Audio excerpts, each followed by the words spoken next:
ହାଇଦ୍ରାବାଦୀ ପନିର ନା ଯେମିତି ଟେଷ୍ଟ ତାର 10 ଗୁଣ ଅଧିକ। ନମସ୍କାର, ଆପଣ ସମସ୍ତଙ୍କୁ ମୋ ଚ୍ୟାନେଲକୁ ସ୍ୱାଗତ। এই ରେସିପି ପାଇଁ ମୁଁ ପ୍ରଥମେ ପ୍ୟାନ୍ ବସାଇ 1 କପ୍ ତେଲ ଦେଇଛି। ତେଲ ଗରମ ହେଲା ପରେ 400 ଗ୍ରାମ ପନିର ତାକୁ ଗୋଟା ଭାଜିବା।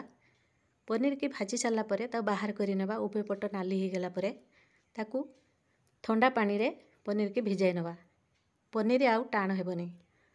ତାପରେ ସେଇ ତେଲରେ ମୁଁ 3ଟି ପିଆଜ, 2 ଇଞ୍ଚର ଅଦା, ଅଧା କପ୍ ରସୁଣ ଦେଇ ଭାଜି ନେବି। ଅଧା ଭାଜି ହେଇଗଲା ପରେ 5ଟି କଞ୍ଚା ଲଙ୍କା ଦେଇ ଭାଜିବି। ଏସବୁ ଭାଜିଗଲା ପରେ ତାକୁ କାଢ଼ିକି ଥଣ୍ଡା କରି ନେବି। ଥଣ୍ଡା ହେଇଗଲା ପରେ ମିକ୍ସଚର ଜାରରେ ତାକୁ ବାଟିବା ପାଇଁ ଦେଇଦେବା।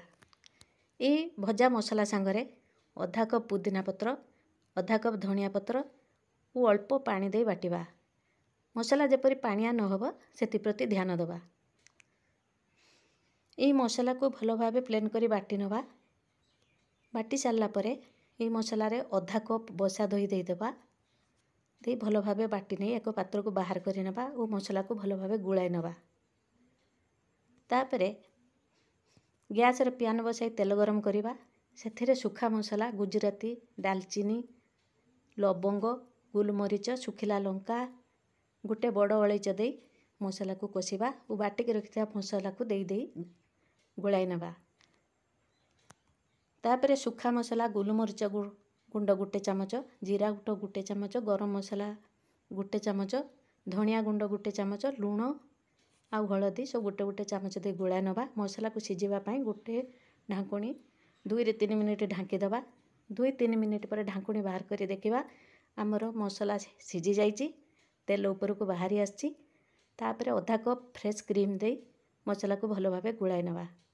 ଭାଜିକି ରଖିଥିବା ପନିର କି ପାଣିରେ ବୁଡ଼ାଇଥିଲେ ତାପରେ ମୁଁ ତାକୁ ଲମ୍ବା ସାଇଜରେ କାଟି ନେଇଛି। এই ଭଜା ପନିର କି ମସଲାରେ ଦେଇ ଗୋଳାଇ ନେବା। ପନିରର ସବୁ ଅଂଶରେ ଯେପରି ମସଲା ଭଲ ଭାବେ ଲାଗିଯିବ ଆବଶ୍ୟକ ଅନୁସାରେ ଅଳ୍ପ ପାଣି ଦେବା। ଦେଇ ଗୋଳାଇ ନେବା। ଆଉ 2ରୁ 3 ମିନିଟ୍ ଏକ ଢାଙ୍କୁଣୀ ଢାଙ୍କି ଦେବା। 2-3 ମିନିଟ୍ ପରେ ଆମର ରେସିପି ପ୍ରସ୍ତୁତ ହେଇଯାଇଛି। 1 ଚାମଚ ମେଥି ପତ୍ରର ଗୁଣ୍ଡ ତା ଉପରେ ଦେଇଦେବା। ପରସିବା ପାଇଁ ପ୍ଲେଟକୁ ବାହାର କରି ନେବା। ଧନିଆ ପତ୍ର ତା ଉପରେ ଦେବା। ମେଥି ଗୁଣ୍ଡ, ଫ୍ରେଶ୍ କ୍ରିମ୍ ଦେଇ ସଜାଇ ନେବା। ଆପଣ ମୋ ଚ୍ୟାନେଲରେ ନୂଆ ହେଇଥିଲେ ସବସ୍କ୍ରାଇବ୍ କରିବାକୁ ଭୁଲିବେନି।